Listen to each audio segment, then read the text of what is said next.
नमस्कार, मैं हूँ आपका दोस्त विवेक बहुत्रा और मैं आपका स्वागत करता हूँ आपके इस अपने चैनल जिसका नाम है टॉक्स विद विवेक बहुत्रा।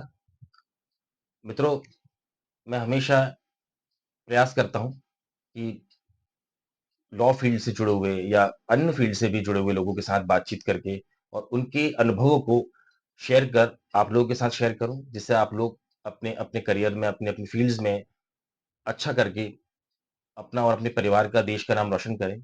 आज हम इसी कड़ी में एक नए पॉडकास्ट के साथ आए हुए हैं और आज हम बात करने वाले हैं एक ऐसे व्यक्ति से जिन्होंने कम समय में भोपाल से लेकर भोपाल जिला न्यायालय से लेकर मध्य प्रदेश उच्च न्यायालय तक का सफर अपना बहुत कम समय में और बहुत सक्सेसफुली तय किया। जो भोपाल जिला न्यायालय में प्रैक्टिस करते हैं, साथ ही मध्य प्रदेश उच्च न्यायालय में भी रेगुलर प्रैक्टिशनर हैं।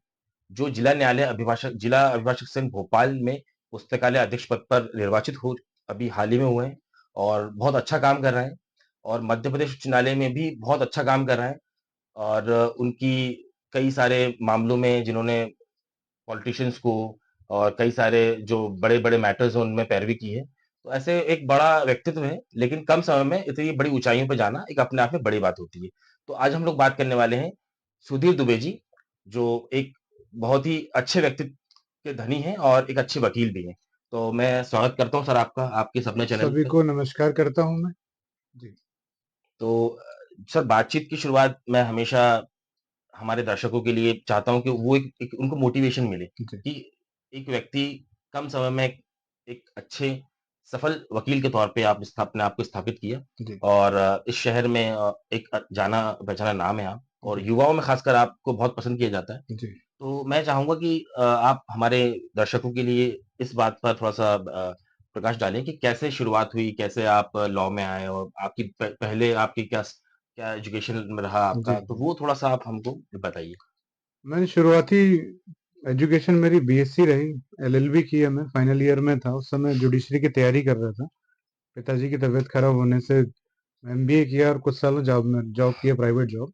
अच्छा चल रहा था जॉब में, हर साल ग्रोथ मिल रही थी और जॉब स्टेबल नहीं था और उतना रिस्पेक्ट की कहीं मुझे कमी लगती थी। तो फाइनली 2013 में जॉब छोड़ा मैं और 14 से प्रैक्टिस शुरू किया। साथ में जुडिशरी सर्विसेज की तैयारी भी करता रहा।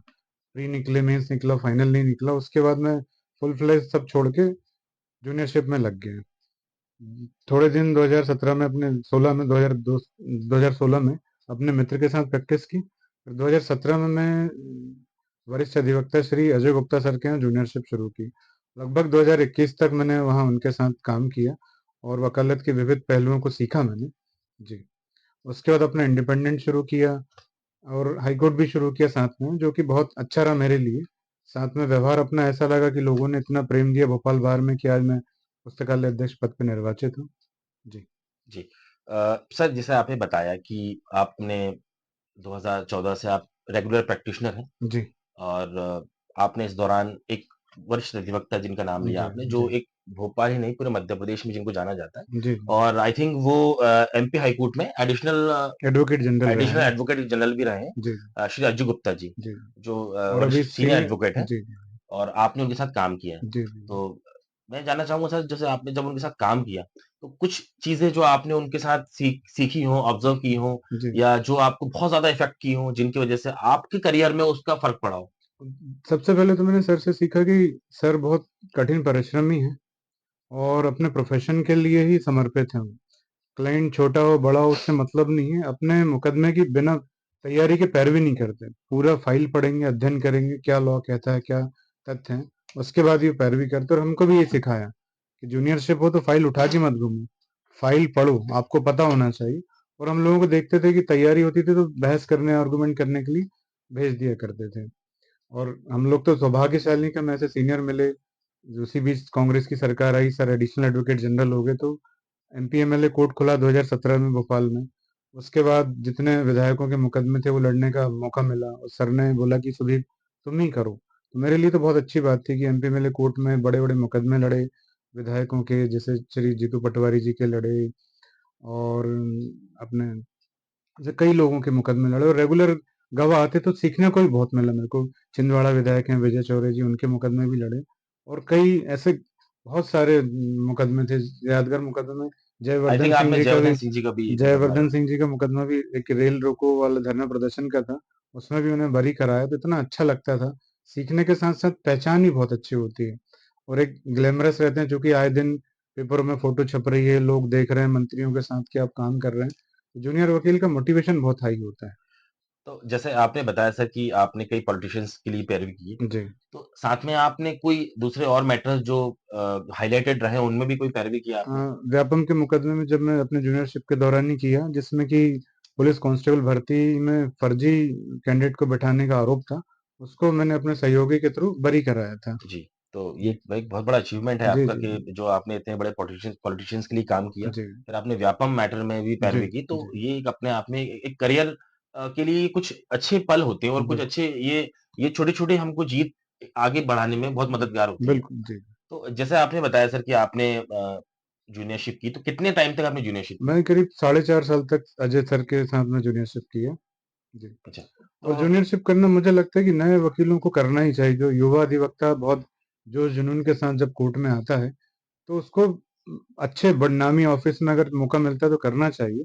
वहाँ फ़ायदा क्या होता है कि बहुत सारे मैटर लगते हैं, वैरायटी ऑफ केसेज़ लगते हैं और सीनियर हर जगह जा नहीं सकते हैं। तो जूनियर के लिए बहुत अपॉर्च्युनिटी रहती है, बहस करने के लिए, ड्राफ्टिंग करने के लिए, तो बहुत अच्छा रहता है और उसको पता चलता है कि आप एडवोकेट बन रहे हैं तो कैसे बन रहे हैं। आप सीखोगे कैसे? अपने सीनियर से, कि भाई आप एडवोकेट होगे तो आपको बिहेवियर कैसे रखना है।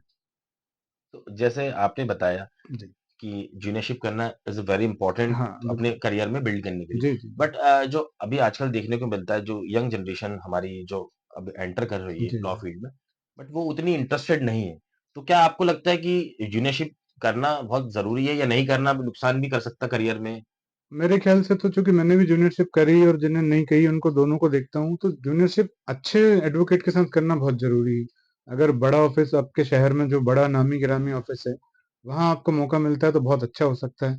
नहीं है तो रेगुलर प्रैक्टिशनर के साथ भी आप करते हैं, तो सीखने का मौका मिलता है। एज़ ए एडवोकेट आपको क्या आपके कर्तव्य हैं, दायित्व हैं, वो सब पता चलता है। आपको कैसे बिहेव करना है और कैसे नहीं करना है, वो आप जूनियरशिप के दौरान ही सीखते हैं।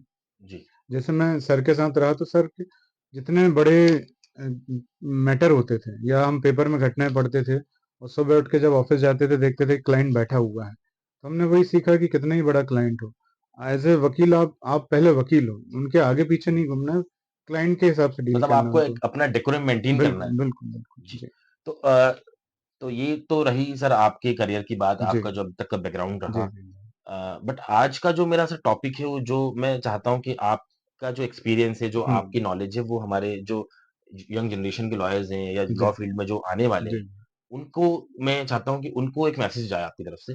तो आज मैं बात करूँगा सर आप पे हाई कोर्ट पर। जी। मेरा ऐसा कहना है कि जो युवा अधिवक्ता हाईकोर्ट में प्रैक्टिस करने के इच्छुक हैं या जो कर रहे हैं या करना चाहते हैं जस्ट एलएलबी करने के बाद, तो कुछ साल मिनिमम 2-3 साल अगर हो सके तो 5 साल डिस्ट्रिक्ट कोर्ट में प्रैक्टिस करें। डिस्ट्रिक्ट कोर्ट में प्रैक्टिस करने से उन्हें प्रोसीजर के बारे में भी पता चलता है, केस के बारे में भी पता चलता है। जैसे मैं क्रिमिनल प्रैक्टिस ज़्यादा करता हूँ, जी, तो चालान पेश होना, चार्ज लगना, चालान में क्या-क्या चीज़ें काम की रहती हैं, पढ़ना पता होना चाहिए क्योंकि हाई कोर्ट में जब आप आर्गुमेंट करने जाते हो, तो हाई कोर्ट में पूरा मौका नहीं मिलता आपको। आप बहस तो पूरी करते हो, लेकिन न्यायमूर्ति आपसे 1 या 2 क्वेश्चन करते हैं, क्योंकि आपको चालान पढ़ना आता होगा कि कौन-सी चीज़ें कहाँ पे हैं, ज़ब्ती, गिरफ्तारी, बयान, कथन ये चीज़ें आपको पता होंगी तभी आप बहस कर पाएँगे, वरना आपको बहुत नीचे देखना पड़ता है। इसलिए सीधे हाई कोर्ट प्रैक्टिस करने से पहले आपको डिस्ट्रिक्ट कोर्ट में प्रैक्टिस करना ज़रूरी है। तो जैसे ये जो आपने जो एक ये इतनी इम्पोर्टेंट बात बताई है, जी, किस तरह से तैयारी की जाती है, जी, किस तरह से अपीयर होने के लिए जी, प्रिपरेशन करनी होती है। बट बिफोर अपीयरेंस, जी, अपीयर होने से पहले जो रिक्वायर्ड हैं चीज़ें लाइक जी, किस तरह की मेंबरशिप की ज़रूरत है, किस तरह की मतलब एक फ्रेशर को तैयारी करनी जी, चाहिए या क्या लीगली चीज़ें ज़रूरी हैं, वो मैं थोड़ा बताएँ जी। ताकि वो जो सारी क्वेरीज़ हैं वो क्लियर हो जाएँ हमारे। हाई कोर्ट में रजिस्ट्रेशन जब आप स्टेट बार के मेंबरशिप ले लेते हैं, उसी रजिस्ट्रेशन से आपका काम चल जाता है। जी, उसके बाद एमपी हाई कोर्ट की साइट में जाके आप अपना पर्सनल आईडी बना लीजिए, उसमें अपना ईमेल आईडी, मोबाइल नंबर जी, रजिस्टर्ड कर दें और अपनी जनरल जानकारी, तो आप हाई कोर्ट में रजिस्टर्ड हो जाते हैं। उसी आईडी से आप ऑनलाइन केसेस फाइल कर सकते हैं, उसके बाद ऑफलाइन आपको हार्ड कॉपी में सबमिट करना होता है और डिफ़ॉल्ट वगैरह लगते हैं, तो डिफ़ॉल्ट काउंटर पे जाके आप अपना डिफ़ॉल्ट रिमूव करवा दीजिए। उसके बाद केस लिस्टिंग शुरू हो जाता है। 3 दिन, 5 दिन में जैसा भी नंबर आता है, केस लिस्टिंग शुरू हो जाता है। तो जो जैसे फाइलिंग की बात आती है, जी। तो फाइलिंग ऑफलाइन, ऑनलाइन दोनों करना ज़रूरी है या अभी ज़रूरी कर दिया कि ऑनलाइन करना ज़रूरी है, उसके बाद आप हार्ड कॉपी मतलब आप फर्स्ट स्टेप ऑफलाइन। है आप पहले ऑनलाइन करेंगे, जी। देन आप उसी को उसी हार्ड कॉपी हार्ड में कॉपी कराएँगे। भेजना रहता ओके, है। जी। तो सर जैसे ये तो भई फाइलिंग की बात। जी। अब जो हायरिंग की हम बात करते हैं, जी, सुनवाई। जैसे कई बार हम सुनवाई की हम बात आती है हाई कोर्ट में कि जी। काफ़ी लंबे टाइम बाद सुनवाई में आते हैं जी, केसेज़ जी। और कई बार नंबर भी नहीं आ पाता है। जी, जी। तो किस तरह से लिस्ट होती है सर? किस तरह से मतलब अगर नंबर निकल जाए तो क्या किया नए जाए? वकीलों को वो थोड़ा-सा थोड़ी-सी उसमें बताएँ। दिक्कत होती है कि लिस्टिंग में कई बार समस्या आती है, लिस्ट नहीं हो पाता तो अगले दिन की लगती है, 2-3 दिन छोड़ के लगती है। उसके बाद भी अगर लिस्टिंग नहीं होता तो हम मेंशन मेमो लगा के या सुबह कोर्ट में 10:30 बजे ही न्यायमूर्ति से निवेदन कर लेते हैं कि साहब हमें मैटर लिस्टेड नहीं हो रहा, तो फिर ऑर्डर करते हैं तो लिस्टेड हो जाता है। तो बहुत ज़्यादा समस्या नहीं है, छोटा-मोटा तो अब दिक्कतें सब जगह ही रहती हैं। तो डिफ़ॉल्ट्स वगैरह का भी इश्यू आता होगा? डिफ़ॉल्ट रिमूव हो जाते हैं, उसमें ये रहता है कि टिकट आपने प्रॉपर नहीं लगाया है, कॉपियाँ प्रॉपर नहीं दी हैं या कुछ हैंड रिटन मैटर होते हैं, वो जी। आपको टाइप करा के देने होते हैं। डिफ़ॉल्ट काउंटर पे आपको बता दिया जाता है। तो वो ज़्यादा बड़ा इश्यू नहीं है। बट बहुत बड़ा इश्यू नहीं है। ये जी, सारे part of hearing is practice है, पार्ट ऑफ प्रैक्टिस प्रैक्टिस। है, बिल्कुल। जी। तो और मैं तो कहता हूँ कि युवा अधिवक्ताओं को जो हाईकोर्ट में प्रैक्टिस करना चाहते हैं, थोड़ा धैर्य रखें, सब्र रखें।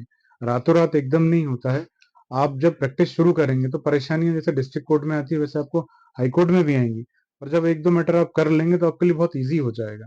हाईकोर्ट प्रैक्टिस करने से एक तो आपका नाम होता है जल्दी, आपकी पहचान बढ़ती है, फीस बढ़ती है और वकालत के क्षेत्र में अच्छा नाम होता है। लोग आपको जानने लगते हैं और सबसे बड़ी बात जो होती है क्लाइंट का भरोसा, कि हमारे को डिस्ट्रिक्ट कोर्ट से रिलीफ नहीं मिलता तो हम हाईकोर्ट जाके अपना आपके जो वकील हैं वो हाईकोर्ट भी करते हैं, तो उनसे काम करा लेते हैं। तो क्लाइंट का भरोसा बहुत बड़ी चीज़ है।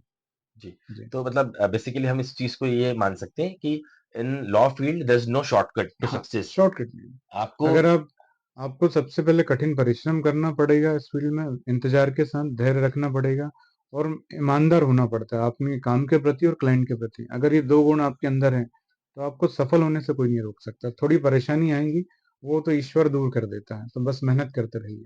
तो ये तो रही प्रोसेस की बात। जी, but as an young lawyer हाँ, हर एडवोकेट यही सोचता है कि जब हम फर्स्ट टाइम अपीयर होंगे ऑनरेबल जस्टिस के सामने, तो किस तरह की फीलिंग होती है? तो थोड़ा-सा आप ये बताइए कि जब फ्रेशर्स जब अपीयर होते हैं, हाँ, जब न्यायमूर्ति के हाँ, सामने, जी, जी। तो उस दौरान किस तरह का उनका एटीट्यूड रहता है या आपका कुछ अनुभव रहा हो, तो बिल्कुल, वो जब थोड़ा मैं भी बताएँ? पहली बार गया था तो हाथ-पैर थोड़े से शिवर करते हैं। जी, आपकी धड़कन तेज़ हो जाती है, घबराहट रहती है, नर्वसनेस रहती है। तो सबसे अच्छा है कि आप अपने केस के फैक्ट्स कुछ प्लेन पेपर पे लिख के ले जाएँ, अपनी फाइल में रखें और आप उसी पॉइंट पे बहस करें। तो चूँकि हमारे जो हाई कोर्ट जज हैं, वो बहुत सपोर्ट करते हैं नए युवा अधिवक्ताओं को, उनको बहस करने के दौरान समझ में आ जाता है कि आप फ्रेशर हो या पूछ लेते हैं कि आप नए हो। तो अगर जैसे कई बार जूनियरशिप में लोग जाते हैं, टाइम माँगते हैं, तो जज जब पूछते हैं कि आप जूनियर तो आप ही बहस करो। उनको बोलते हैं कि फाइल पढ़ें, आएँ आप और लगभग रिलीफ़ मिलता है।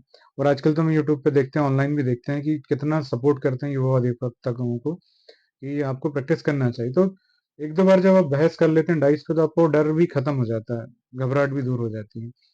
जब मैंने शुरू किया था हाई कोर्ट में जाना तो मेरे साथ भी शुरू में नर्वसनेस थी, घबराहट थी, लेकिन वो दूर हो गई। 1-2 मैटर के बाद एक मेरे को याद है कि साइबर मैटर में मैंने बहस की थी, करीब 15-20 मिनट डीके पालीवाल साहब के यहाँ बहस की थी और वो मैटर में रिलीफ तो नहीं मिला, बढ़ता रहा।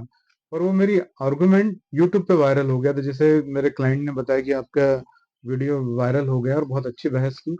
उस वीडियो ने मेरा बहुत कॉन्फिडेंस बढ़ाया, मेरे क्लाइंटों को भी बहुत भरोसा हुआ कि वकील साहब बहुत अच्छी पैरवी कर लेते हैं। जी, वो एक प्लस पॉइंट रहा आपका बिल्कुल, बिल्कुल। मतलब अमंग द एडवोकेट्स और जी, आपके क्लाइंट की जब आपकी क्योंकि बहुत बार ऐसा होता है सर कि जब अभी तो लाइव स्ट्रीमिंग है, जी, ऑनलाइन दिखाई जी, देता है, बट पहले का जो दौर था, उस दौरान जो हमारे डिस्ट्रिक्ट कोर्ट्स के लॉयर होते थे या पक्षकार होते थे, जी, उनको ये जानकारी नहीं रहती थी कि वहाँ एडवोकेट्स ने किस तरह की बहस जी, की या जी, क्या बिल्कुल। बहस की भी या नहीं की। तो वो जो ये जो इस वजह से जो लाइव स्ट्रीमिंग होती है, हाँ, ये जो ये बहुत अच्छा ट्रांसपेरेंसी है, है ये ट्रांसपेरेंसी बहुत अच्छा है कि आप क्लाइंट के प्रति फेयर हो, क्लाइंट भी देखता है कि आपने क्या बहस की है। रिलीफ मिलना नहीं मिलना एक अलग बात है, कम से कम आपने अपने क्लाइंट की पैरवी तो ढंग से की है, उसमें वो काफ़ी प्रसन्न रहता है। और क्लाइंट को गारंटी मत दीजिए, आप बता दीजिए इतने परसेंट चांस है, हो भी सकता है, नहीं भी हो सकता है, क्योंकि फैसला करना जज साहब के हाथ में, हमारे हाथ में नहीं है। अच्छा, तो एक और इम्पोर्टेंट चीज़ है जी, जो हाई कोर्ट को लेकर है। मुझे जी, नहीं पता ये मिथ है जी, या ये ट्रू है, जी, बट जैसे हम कहते हैं कि हाई कोर्ट की जब बात आती है तो जी, जो अच्छी बड़ी-बड़ी यूनिवर्सिटी से पढ़े हुए बच्चे हाँ, हैं हाँ, या जो हाँ। इंग्लिश मीडियम से आने वाले हैं, वो तो बहुत जल्दी पिकअप कर लेते हैं जी, और वो शायद सोचने में टाइम भी नहीं लगाते कि मैं वहाँ प्रैक्टिस कर सकता हूँ। जी, बट मैं बात कर रहा हूँ उन बच्चों की जो हिंदी मीडियम से आते हैं जी, या नॉर्मल यूनिवर्सिटी से पढ़ के जी। आए, तो क्या उनके लिए वो चैलेंज है कि लैंग्वेज का कोई नहीं, एक मैं मैंडेटरी है या कुछ है, तो इंग्लिश के बिना वहाँ जा नहीं सकते, तो वो थोड़ा बताएँ आप कि मैं भाषा को तो बैरियर या बाधा नहीं मानता हूँ हाई कोर्ट में प्रैक्टिस करने के लिए। मैं खुद हिंदी मीडियम से हूँ। मैं बाद में एमबीए किया, इंग्लिश में किया, वो अलग मैटर है। पर आपकी अपने सब्जेक्ट पे, विषय पे और जो आपका केस है, उस पे कमांड होनी चाहिए। भाषा मैटर नहीं करती। आपको जो बोलना है वो आप हिंदी में, इंग्लिश में, किसी भाषा में बोलें, फैक्ट क्लियर होना चाहिए। आप अपने पॉइंट पे क्लियर रहें। जज भी उसी चीज़ को एप्रिशिएट करते हैं। जैसे मुझे याद है मैं जब अ, मलिक साहब चीफ थे तब उनकी कोर्ट में पहली बार बहस कर रहा था, तो चूँकि नया-नया पैरवी किया था, बहस के दौरान मैंने अपनी मैटर पे बहुत अच्छे से आर्गुमेंट कर दिया, आर्गुमेंट खत्म हो गए, साहब ऑर्डर डिक्टेट कराने लगे। इसी बीच चूँकि हम डिस्ट्रिक्ट कोर्ट के वकील हैं, तो हमें ध्यान आता है कुछ और भी बोल दें, ये भी रह गया। मैं बोलना शुरू किया, तो उनके रीडर ने मुझे इशारे में स्टॉप किया कि आप रुकिए। तो इसी बीच साहब ने देख लिया कि स्टॉप किया मुझे। साहब नाराज़ हो गए रीडर पे कि बोले, "जज मैं हूँ कि तुम हो? काउंसिल नया है, आप बोलने दीजिए।" तो बहुत ये चीज़ें बड़ी एप्रिशिएट करती हैं कि जज भी कंसिडर करते हैं कि आप नए वकील हैं और शुरुआत में होता है। तो बहुत अच्छा लगा उस समय मेरे को। तो ये जो आपने जो अपनी जो एक इंसिडेंट बताया आपने, जी, तो इससे जो हमारे यंग जनरेशन के लॉयर सुन रहे हैं या जो जी, लॉ फील्ड में आने वाले हैं, जी, उनके लिए ये एक बहुत अच्छा मैसेज है जी। कि अगर आप वहाँ पर आप अपनी पूरी तैयारी से जाते हो, बिल्कुल, लैंग्वेज जो है वो सेकेंडरी है, बिल्कुल, बट आपके फैक्ट्स क्लियर हो, बिल्कुल। फाइल पर आपकी हाँ, पूरी हाँ, पकड़ हो, आपकी जिस लॉ पे भी बात करने हैं, हाँ, उस पे पूरी वो तैयारी हो। क्लियर होना चाहिए, तो बिल्कुल। आई थिंक वो ज़्यादा आपके लिए फ़ायदेमंद है, बिल्कुल, ना कि बिल्कुल। इंग्लिश मैटर नहीं लैंग्वेज आ करता। जाए तो आप बहुत कुछ कर सकते हैं। बिल्कुल, आपकी पकड़ ज़रूरी है, बिल्कुल। वो जो आप कहना चाह रहे हैं। जी, जी, जी। तो सर जैसे आपने ये जो हाई कोर्ट ये प्लस करता है अगर आप अच्छे इंग्लिश स्कूलों से या मतलब अच्छे इसको ये कॉलेज से पढ़े हैं और तो ये अच्छा प्लस है। बनाता है इसको। पर ऐसा नहीं कि आप हिंदी मीडियम तो आप कर नहीं सकते। मैं तो देखा हूँ कि हिंदी मीडियम वाले भी बहुत अच्छा कर रहे हैं। जी, ये सर बहुत अच्छी बात बताई आपने। जी। इंग्लिश बस से आप आपको उसको अप इम्प्रूव कर सकते हैं। बस आपको हिम्मत करना है। हाई कोर्ट जाने की आपको हिम्मत करना है। परेशानी आएँगी जैसे अपन जिला न्यायालय में प्रैक्टिस करते हैं, यहाँ भी परेशानी आती। थोड़ी परेशानी हाई कोर्ट में भी आएँगी कि कई बार होता है अपोजिट काउंसिल टाइम ले लेता है, डायरी नहीं आ पाती, लिस्टेड नहीं हो पाता। पर आप रेगुलर जाते रहें तो आपको धीरे-धीरे बहुत आगे बहुत फ़ायदा मिलता है उस चीज़ का। तो सर जैसे मैंने अभी आपके बारे में थोड़ा-सा स्टडी की मैं आपके जी, बारे में और आपसे बातचीत की। जी, तो किस तरह के मैटर्स आप अपने प्रैक्टिस में डील करते हैं? किस तरह के क्लाइंट्स को डील करते हैं हाई कोर्ट में और अपने जी। पूरी प्रैक्टिस में ओवरऑल? मेरे को तो क्रिमिनल फ़ील्ड में ज़्यादा इंटरेस्ट रहा है, तो मैं ज़्यादातर क्रिमिनल साइड में ही डील करता हूँ। जी। जी। तो जो क्रिमिनल फील्ड में हाँ, आपको क्या लगता है कि किन चीज़ों पे एक एडवोकेट को ज़्यादा फोकस करना चाहिए क्रिमिनल एडवोकेसी में? क्योंकि हम डिफेंस काउंसिल क्रिमिनल में करते हैं तो हमें कमियाँ ढूँढनी पड़ती हैं, जो शासन ने केस बनाया होता है उसमें कमियाँ क्या होती हैं और उस बारे में कानून क्या कहता है, हाई कोर्ट, सुप्रीम कोर्ट के निर्णय क्या कहते हैं, उसको देखते हुए हमें काम करना पड़ता है। जी। तो ये तो आपका जर्नी पे हमने बात की, जी, फिर जो मेरा मेन टॉपिक था हाई कोर्ट, जी, जी, आपने उस पे बहुत अच्छे से एक्सप्लेन किया जी, और आई थिंक वो जितने लोग भी इसको सुनने वाले हैं, जी, वो लोग डेफिनिटली आपसे बहुत कुछ सीखेंगे और जी। अपने पर्सनल लाइफ में उसको अप्लाई करके और अपने करियर में बहुत आगे बस बढ़ेंगे। मेरा यही कहना है युवा अधिवक्ताओं से कि आप पढ़ाई पे ध्यान दें, पढ़ें बस। जितना ज़्यादा आप पढ़ेंगे और जितना ज़्यादा खुद करके देखेंगे, उतना ही आपको आगे अच्छे मौके मिलेंगे। निराशाओं से घबराएँ नहीं, थोड़ी निराशाएँ तो सभी जगह आती हैं। तो क्योंकि हम लोग जो यंग जनरेशन है, जी, आप आजकल आप देखते हैं कि बहुत जल्दी वो डिसअपॉइंट होते हैं, जी, निराश जी, होते हैं। जी, तो मेरा सवाल स्पेसिफिक है जी, कि आप 2 शब्द मतलब 2 सवाल हैं बट उसको एक ही जी, बार में आंसर दे दें। जी, पहली चीज़ कि एक अच्छे वकील की क्या क्वालिटीज़ होती हैं? जी, पहले आप उस पे बता दें, फिर जी। मैं अगला सवाल पूछूँगा आपसे। अच्छे वकील जो रहता है वो बहुत कठिन परिश्रम और ईमानदार रहता है अपने जी, पक्षकार के प्रति और अपने काम के प्रति। क्या उसको काम करना आता है, क्या कर सकता है, लॉ देखता है, उस पे बहुत पकड़ रखता है वो। जी। जी। और लुभावने वादे नहीं करता। हाँ, तो चूँकि यहाँ कोई गारंटी का काम नहीं, अपनी बात स्पष्ट करता है, आपको रिलीफ मिलेगा, नहीं मिलेगा और काम बता देता है। मुकदमा जीतना-हारना एक अलग मैटर हो जाता है क्योंकि हर मुकदमा वकील जीत नहीं सकता। हमें कई बार पहचान वाले या कमज़ोर मुकदमे भी लड़ने पड़ते हैं। जी, बट जी।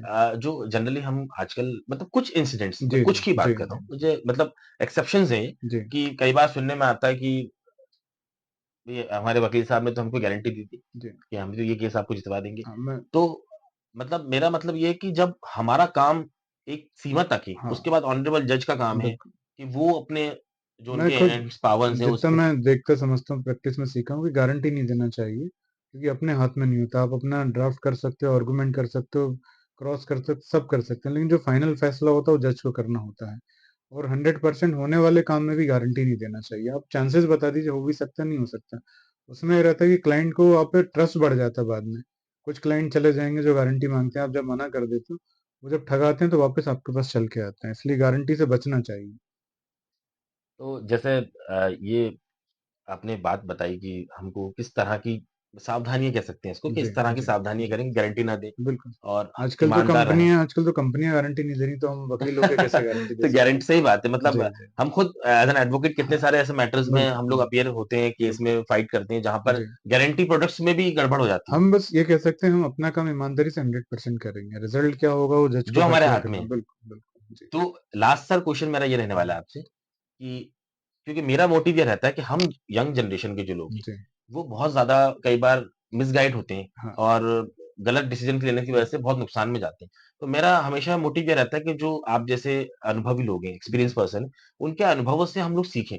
तो लास्ट क्वेश्चन मेरा ये रहेगा कि यंग जनरेशन के जो एडवोकेट्स हैं, जो एक हुँ, अच्छा वकील बनने के लिए सोचते हैं, सपना देखते हैं और बनना चाहते हैं, जी, उनके लिए आपकी नज़र में क्या टिप्स होंगे कि वो किस तरह से अपनी शुरुआत करें जूनियरशिप को लेकर जी। या काम को लेकर? वो थोड़ा-सा आप मुझे उनको एक टिप्स दे दें आप। जैसे ही आप रजिस्टर्ड कराते हैं स्टेट बार में और प्रैक्टिस शुरू करते हैं, तो आप जिस शहर में भी हैं, वहाँ देखिए जिस फ़ील्ड में आप जाना चाहते हैं, वहाँ अच्छे वकील या अच्छे ऑफ़िसर्स कौन से हैं, बड़ा नाम हो या जिनकी प्रैक्टिस अच्छी है, उनके साथ आप कम से कम 3 या 5 साल काम करके देखें, उसके बाद आएँ। वकालत में जल्दी नहीं, कोई शॉर्टकट नहीं होता। आपको करके सीखना ही पड़ेगा, फिर आप आगे बढ़ेंगे और जो जल्दबाज़ी करते हैं, वो बड़ा दिक्कत होता है उनको। तो आपको कठिन परिश्रम करना है, ईमानदार रहना और पैसे के पीछे नहीं भागना। आप काम सीख लीजिए, पैसा आपके पीछे चल के आएगा। सो और क्लाइंट से व्यवहार मत खराब कीजिए। क्लाइंट अगर फ़ाइल ले जाना चाहता है, आपसे काम नहीं कराना चाहता है, आप तुरंत उसको फ़ाइल उठा के दीजिए और एनओसी दे दीजिए। उसमें मिसबिहेव मत कीजिए। वो उसकी चॉइस है। जी, तो सर ओवरऑल हमारी सारी बातचीत जो जो मेरे शंकाएँ थी, जी, जो मेरे सवाल थे, जो मेरी क्यूरियोसिटी थी आपसे जी, बातचीत करने की, वो जी, लगभग आपके सारे सवालों के जवाब आपने दे दिए। जी। तो मैं ऐसा मानता हूँ कि आज की हमारी जो बातचीत रही बहुत सक्सेसफुल रही और बहुत फ्रूटफुल रही, मेरे लिए भी और हमारे जो दर्शक सुनने मुझे भी वाले हैं। लगता है कि जो यंग वकीलों को थोड़ी मदद मिलेगी इसको अगर जो सुनते हैं, जो हाई कोर्ट जाना चाहते हैं, जी, मैं भी लोगों से सीख के, पूछ के आगे बढ़ा हूँ, तो ऐसे ही लोगों को तो मौका मिलेगा। जी। और ये बहुत अच्छा प्लेटफ़ॉर्म दिया आपने। जी और जी। ये सीखने-सिखाने का एक माध्यम है जी, जी, बिल्कुल। और और हम वकालत लोग तो प्रैक्टिस है, जीवन भर सीखना। जब तक आप प्रैक्टिस करते प्रैक्टिस इसीलिए बोलते हैं हुँ, कि जीवन भर सीखने वाली प्रक्रिया है। हम लोग लाइफ टाइम जी, स्टूडेंट रहते हैं। जी, जी, बिल्कुल। तो सर मुझे आपसे बातचीत करके बहुत मज़ा आया, जी, आनंद आया और सीखने को बहुत कुछ मिला मुझे मिला जी, और आपने हमें टाइम दिया। थैंक जी। You so much. Thank you Vivek, आपका भी और दर्शकों का।